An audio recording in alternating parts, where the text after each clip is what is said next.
What's up, guys? Alex here from the Green Up Academy podcast. Intro in this episode, part 2. And this one's about what I learned from Equip EXPO. So last episode was kind of about the recap of my time and experience. This one's what I actually learned. So you guys, I think, are going to want to tune in here to maybe catch on, some stuff I learned, things that I'm seeing, things I was shocked by, and some things I'm just really excited about for the green industry in the future. So you guys, make sure you get ready to listen to this intently. Make sure you leave us a review wherever you're at. And here we go. Welcome to the Green Up Academy podcast with Alex Kirby, where we focus on helping you level up your green industry business. Whether it's marketing, finance, employees, or strategy, we talk about everything on this show to help you apply it to your business and change your family and company's future for decades to come. Here's your host, Alex Kirby. What's up, guys? Alex here from the Green Up Academy podcast. Hope you guys are doing great wherever you're at today, whether you're out mowing, starting leaf fall cleanups, doing a retaining wall, wherever you're listening. We appreciate it here in South Carolina where we are recording. Yeah, you heard me say it, South Carolina. I know I got the accent with you. But hope you guys are great, man. It's a great chilly morning where I'm at here in South Carolina. It's a beautiful day. We had a beautiful day yesterday. Got to play outside with the kids till bedtime. It's so nice. If you guys have never been to South Carolina, by the way, you need to come. It is one of the best and most beautiful states in America. There's no question about that. If you guys listened to the last episode, if not, go check it out. I did a quick recap on our week at Equip EXPO. In this one, I'm going to talk about what I learned from Equip. So this is the part where I'm going to talk about literally the things that I think are going to change the industry, change me. I don't know if you could hear my daughter screaming. They're doing homeschool down there, but that's okay. But yes, so Equip. What did I learn from Equip? Well, first off, you need to go to Equip if you haven't. Make sure you go. Plan to go next year, 2025. It's super great. There was a lot of things I learned. The biggest one, let's go with number one. The biggest thing I learned is that technology is not slowing down and it is hitting the green industry no matter what. I mean, I did a video, if you guys saw on Instagram, on autonomous bobcat mower. I mean, that sucker was great. It looked great. It was moving fine. I don't know how they do this. I saw more robotic mowers, for residential than I could have ever dreamed of.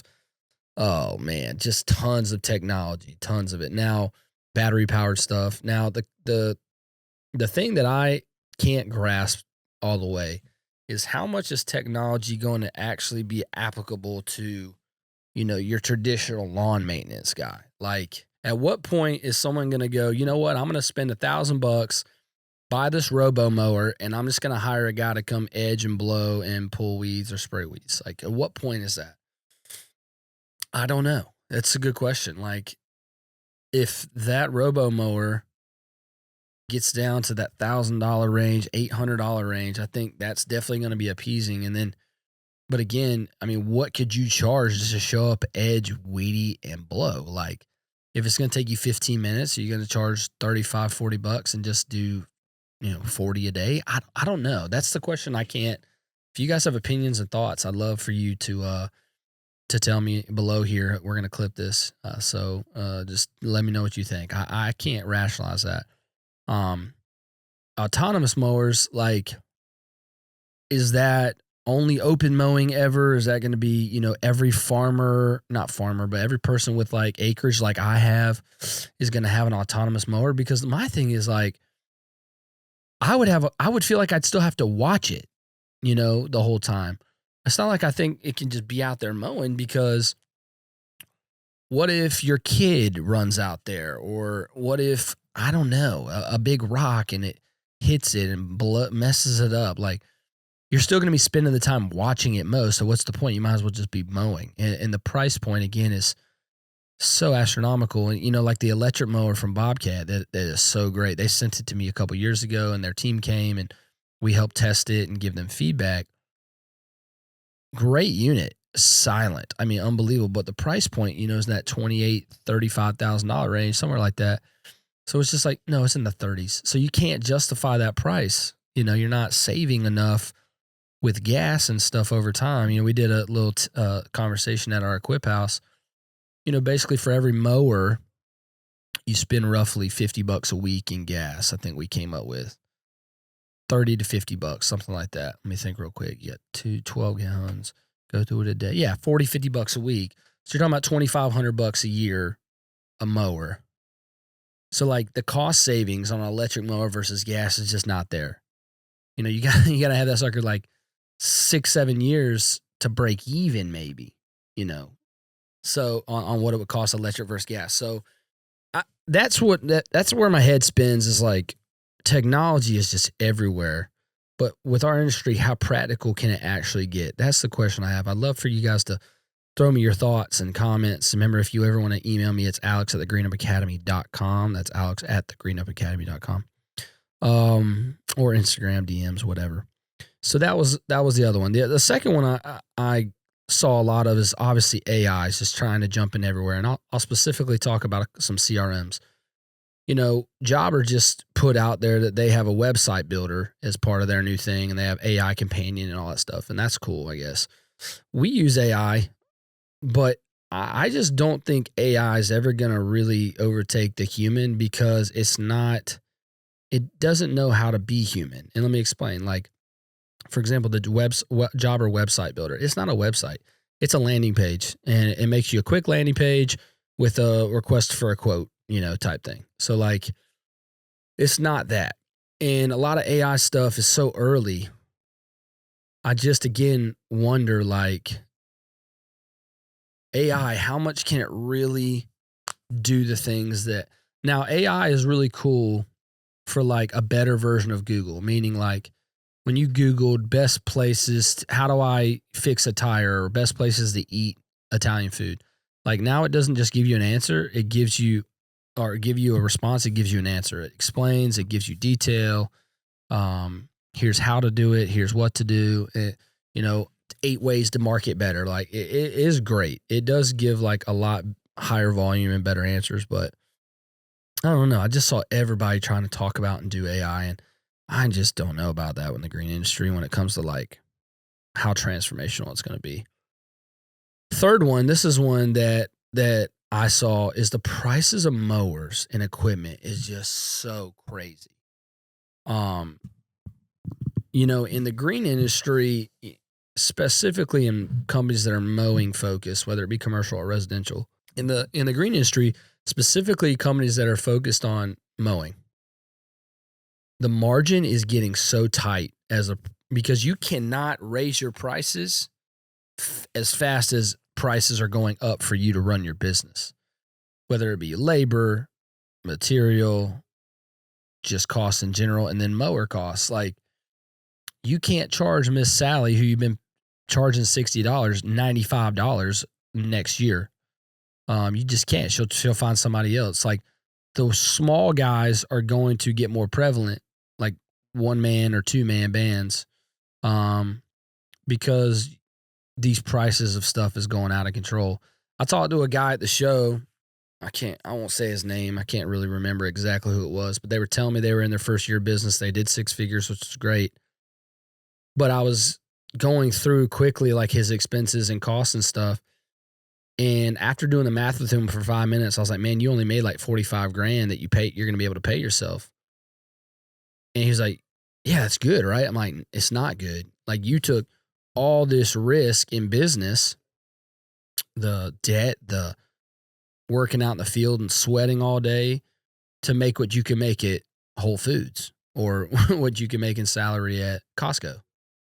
And that's what concerns me moving forward, is like, I think it's going to be really, really difficult to scale because of costs and prices that I saw at Equip. Like, the Bobcat 7000, 17 grand. Like, when I first started, I got the Gravely 48 Pro Turn for $6,800 or $7,200 brand new. Like, and that was a high-end mower at the time. Now it's like 12, 13. It's just the prices are out of control. And this is why it's so important, what the work we're trying to do here at the Academy is helping you understand how important sales, marketing, and growing is. You got to get people to help you scale, because the profitability at staying small is just going to get even harder because you can't mow enough $60, $70 lawns to make money anymore. It's just crazy. When I first started in 2017, we did $250,000 of revenue that first year, and I made really good money on that, just me and one guy. Because, yeah, there was a lot of margin in those $60 yards. Like, it wasn't that expensive to run that company. Now, you guys I'm talking to, it's expensive, dude. Insurance, I mean, everything's just so expensive. I mean, dang, an enclosed trailer now is $6,000, $5,000, $6,000. It's just a lot of money. So that was the kind of takeaway I took from Equip is I'm going to look into ways I can help people think through their pricing next year, because prices of stuff to run your company is just out of control and crazy high. Number 4, I got 2 more. Number 4, things I learned and took away from Equip on the business side is I kept talking to people where I was reminded how important it is to stay in your lane.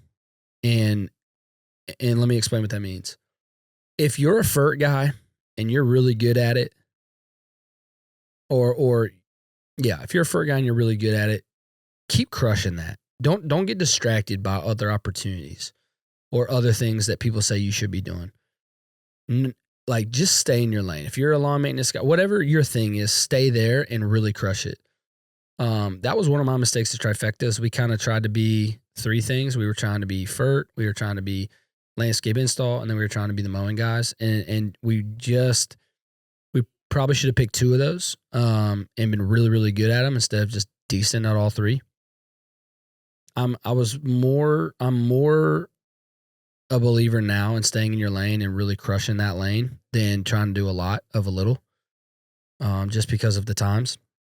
And also, I talked to a lot of guys at the show who are like thinking they weren't doing good. They're not as big as the next guy. And it reminded me of like how no one cares. Like, there were so many people at the show that you'll never see these people again. You'll never, do not worry about the guy next to you or the competition. Like, I tell this story, but when I sold Trifecta last year, you know, we had done business with a lot of these customers and people for years and years, and almost nobody reached out to me and said, congratulations, we'll miss you, blah, blah, blah. Like, they moved on, and that's fine. But what I'm saying is nobody cares about your business like you do. Your business should be for your family, your kids. Obviously, if you're a Christian like I am, it's all about God and honoring Him and using your business to change the world, and change people, change your family. Other than that, don't worry about what Joe's doing down the street or John's doing in Texas on Instagram or what Bob's doing on in Facebook. Just do not care. Nobody cares. If you're spending time thinking about what everyone else thinks about your business, you're wasting your life. And so that was another weird thing I saw kind of catapult off that, is how many guys at Equip this year I saw, and no offense, guys, if you're listening to this, don't take any offense to this, just how many guys I saw trying to be influencers. Like, I don't know where that came from. I saw so many guys who have 1,000, 1,500 followers on Instagram who literally were acting like they have this big sponsor that they don't have, or that they have some, I don't know, audience that's watching. I want to be clear that, like, an influencer I don't even exactly know what that, I know what it means, but it's kind of a weird term. I do this stuff because I like helping you guys. Yes, I have a lot of Instagram followers. I have a lot of podcasts, whatever the case may be. That's what God's called me to be a part of and do. I don't think you should try to be an influencer. It's so weird to even talk about because it feels weird to say. But, like, if you have something that you feel like other people are supposed to learn and get from, great. But just do it. Like, you don't have to, like, try to be it. You know what I mean? Just. I have a friend named Tanner Kennison who came to our stuff. He's from Green Space. He's been on the show. Tanner's an awesome kid. He's blown up on Instagram in the last like 6 to 12 months. He ain't trying to blow up on Instagram. He's not trying to be an influencer. He's not trying. He just does really great work, and he's really young and really successful, and people want to figure out how he's doing it. That's why people started following me initially. It was our uniforms. It was the no debt stuff. It was showing how our company grew really fast, and it naturally kind of happens. It's so funny. Like I see guys who have no employees charging $200 an hour for coaching calls. I don't get it. And I think it's kind of, I've talked about this. It just leaves a really bad taste in my mouth because I don't like seeing people get taken advantage of. And, it bothers me. And there were so many guys at the show trying to be influencers, and it's just weird to me. So that's just stay in your lane. Nobody cares. Worry about your own business. And, in terms of worry about your own business, like don't compare yourself to anybody else. And number 5, man, I just realized how important it is for community in this industry. Talking to our Green Up guys all week and just being encouraged and seeing how God's changing their businesses and growing them and how excited they are for the future. Community is key in this. So whether it be mentors, whether it be a group for you to join in your local area or joining the Green Up Academy and getting in one of our coaching groups and community groups called The Crew. Literally, all these guys are talking about how much their life was changed by this and the event and then the academy. So I just was reiterated how important it is to have community. You know, my wife and I are in a small group at church. It brings us a lot of joy in life. We're part of a lot of other friend groups that encourage us. And then in work, you need the same thing. So in your industry. So, man, I learned a lot. What I learned from Equip is that this industry is amazing. You're amazing. I thank all you guys for listening all the time. I'm just a regular guy who loves to help people because this industry changed my life, and I love seeing all the life change it has in others. And so if I can ever do anything for you, please reach out. We've got a lot of cool stuff planned. I'm going to talk about that soon here for the Green Up Academy in 2025 that is free. Some of it's going to cost some stuff. I got to, be able to make a little bit of money and break even, all that stuff. But we're here to help you. So whatever I can do, reach out, Alex at thegreenupacademy.com. Make sure you go leave us a 5-star review. It helps us so much, guys. So subscribe on our YouTube channel to the podcast and share anything you can anytime. We thank you guys so much for being a listener.